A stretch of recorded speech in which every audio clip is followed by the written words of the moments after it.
Bonjour et bienvenue chers amis pour le tirage de la petite histoire de la vie. On va regarder ensemble grâce à l'oracle Osho et grâce à l'oracle Féminité Sacrée quel est le message sur lequel souhaite attirer votre attention la vie, c'est-à-dire sur quoi on vous invite à méditer. Alors on va regarder d'abord ici la notion de participation.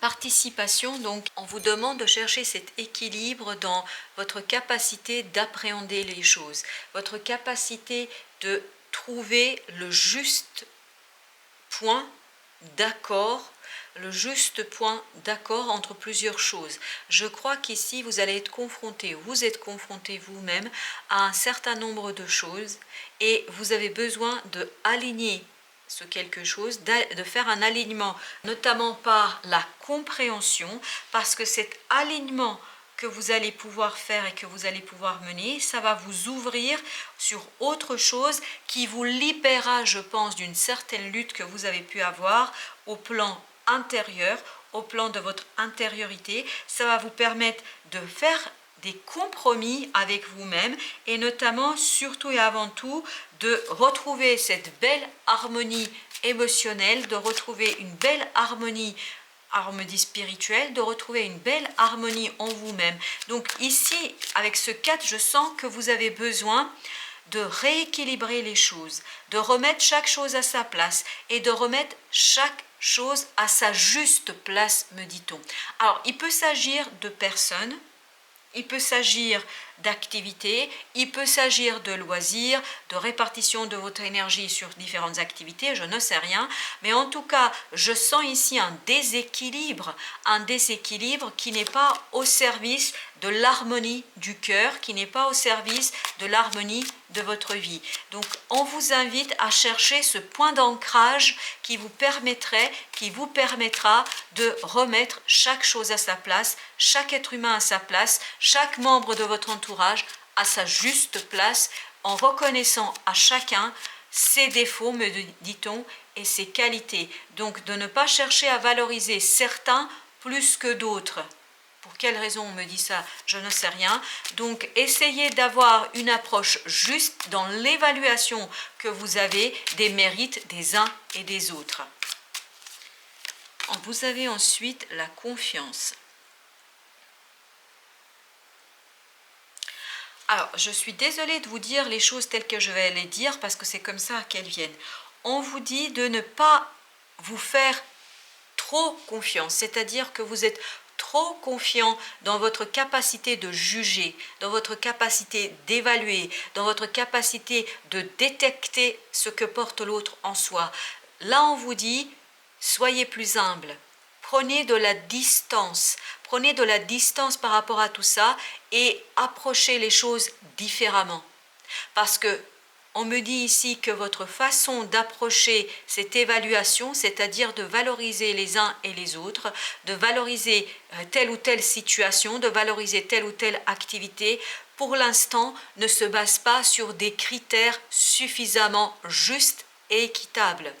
Il serait pertinent, il serait bien de revoir ces critères d'évaluation, de valorisation et d'essayer de comprendre en fait sur quoi vous allez baser ce mérite, sur quoi vous allez décider que tel ou tel mérite telle ou telle chose. Donc là, je crois qu'on vous invite à réfléchir sur ce côté trop confiant. Voilà, trop confiant. Peut-être que vous pensez avoir la bonne méthode, que vous pensez avoir la bonne approche, mais il semblerait que ce ne soit pas le cas ici. Alors, ensuite, vous avez l'innocence. On nous dit ici que vous allez avoir besoin de guérir quelque chose en vous, que vous avez besoin de transformer quelque chose en vous pour retrouver la justesse du regard, la justesse de perception, la justesse de vision. Je crois que votre vision semble être déformée par quelque chose, peut-être par un sentiment, par une émotion. Il y a quelque chose ici qui vous conduit à valoriser certains plus que d'autres parce que vous avez une image déformée de la réalité. Alors, ça peut être, cette déformation peut être due par exemple à de la colère, ça peut être dû à de la jalousie, ça peut être dû à un ressentiment, ça peut être dû à trop d'amour. Vous aimez quelqu'un plus qu'il ne faudrait, j'allais dire, dans une situation, plus qu'il ne le mériterait. Alors, je ne sais pas pourquoi je vous dis ça, mais à vous de voir. Ici, on vous invite à revenir à cette innocence du cœur qui voit au-delà des illusions, au-delà des apparences, qui regarde les choses avec beaucoup plus de distance, avec beaucoup plus de recul, je crois. Parce que vous voyez ici, ce sage, c'est pas la première fois qu'il voit telle ou telle chose. Il sait très bien que chaque chose n'est pas ce qu'elle semble être. Chaque personne n'est jamais ce qu'elle semble être. Il y a toujours un décalage entre l'image que les autres renvoient dans la société et qu'ils renvoient aux autres, ce fameux masque que nous portons les uns et les autres, le masque de la personnalité et de l'ego, mais pour percer et pour aller au-delà de cette première image, vous avez besoin de prendre du recul, vous avez besoin de voir avec le cœur et non votre mental peut-être. Vous avez ici la source. La source, encore une fois, on vous invite à cette unité, à cette équité, à cette généralité.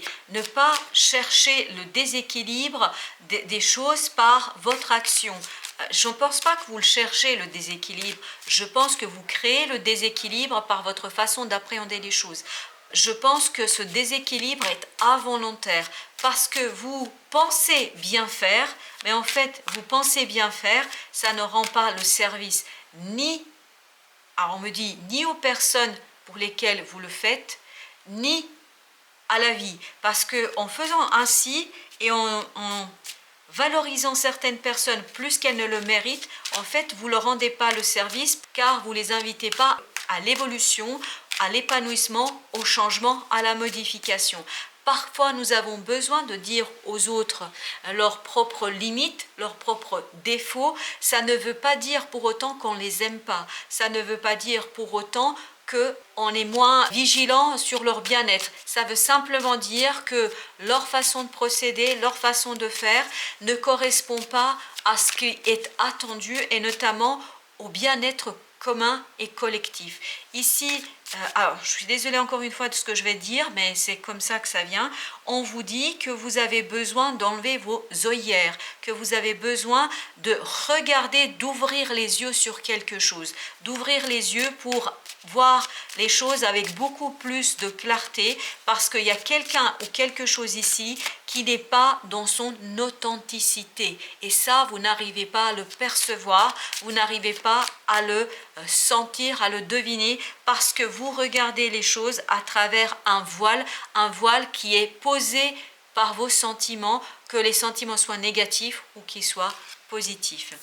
L'intégration ici qui nous parle de vraiment retrouver cette unité en soi pour pouvoir regarder les choses avec plus de recul, avec plus de distance, avec plus d'évidence, je crois, et surtout ne pas être pris dans ces jeux d'illusions, dans ces jeux de miroirs où on vous renvoie des reflets de choses qui ne sont pas réelles et que vous n'arriverez peut-être pas à détecter tant qu'il n'y aura pas cette notion de transformation, cette notion de régénérescence, cette notion de renaissance de votre part sur votre façon de percevoir et d'analyser les choses.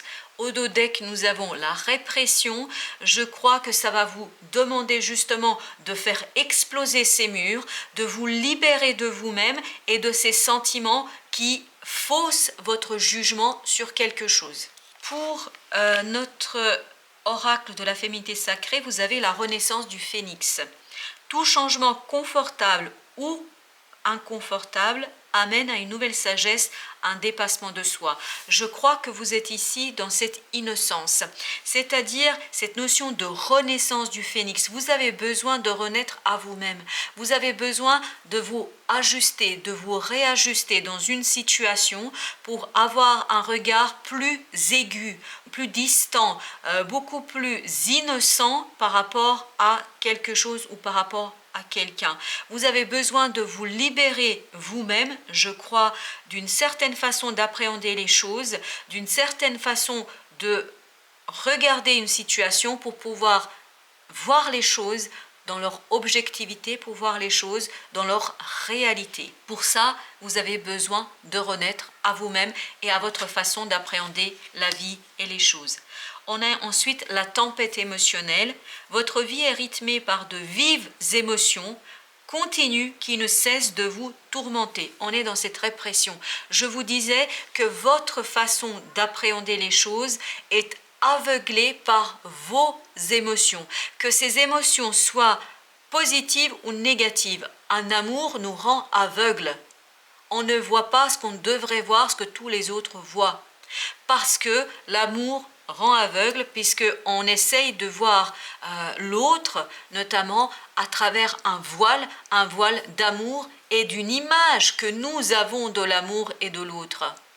Donc, que ce soit la colère, c'est exactement la même chose. Là, quand on est en colère contre quelqu'un, on ne voit qu'une partie des choses et on va projeter cette colère et ce voile de la colère sur l'autre et donc on ne verra pas la totalité des choses. Donc ici, on vous dit qu'il y a un travail à faire sur vos émotions, et notamment sur cette super confiance que vous avez en vous de savoir exactement ce qu'il faut faire. Essayez de prendre un pas de côté, de faire un pas de côté pour regarder, pour essayer de regarder les choses avec un regard beaucoup plus distant et en essayant de regarder les choses de manière beaucoup plus objective. Alors, on me dit ici que ce travail d'objectivisation va peut-être nécessiter l'approche par une tierce personne. Peut-être que vous avez besoin d'être accompagné et d'être aidé ici parce que vous seul n'arrivez pas à retrouver cet équilibre en la matière. Alors ensuite on a le divine rime avec plaisir. Faites entrer la joie dans votre quotidien en renouant avec les plaisirs de la vie. Ici cette répression, ça veut bien dire que vous êtes enfermé en vous-même et en des fonctionnements, des conditionnements qui ne sont pas au service de votre épanouissement. Donc ici, on vous invite à aller vers beaucoup plus d'innocence pour aller vers cette source, c'est-à-dire vers une approche beaucoup plus distante qui regarde les choses sur le moyen, long terme et qui n'est pas dans l'immédiateté des choses qui se projettent au-delà des apparences. Et enfin, vous avez les paroles de la déesse. Exprimez-vous librement, dites votre vérité. Votre vérité, il faut faire exploser ces murs pour aller retrouver cette innocence, cette renaissance au fond de vous qui vous permettra justement de dire la vérité, la réalité telle qu'elle est et pas telle que vous aimeriez qu'elle soit. Vous avez au dos de deck la graine de la vie ou de vie. Décidez aujourd'hui de vivre pleinement votre vie, votre incarnation. Et ici, on vous parle de l'intégration, de cette intégration que nous avions. Intégrer tous les aspects de votre vie, même ces parties qu'on n'aime pas toujours voir, et notamment ce côté qu'on se laisse embarquer dans des situations par nos sentiments, par nos émotions, et que nous-mêmes, on n'est pas toujours au clair avec un certain nombre de choses et que ça nous conduit à commettre quelques erreurs dans la vie. Mais les erreurs aussi sont là pour qu'on puisse apprendre. Voilà, chers amis Balance, je vous dis merci de votre visite et à très bientôt pour d'autres tirages.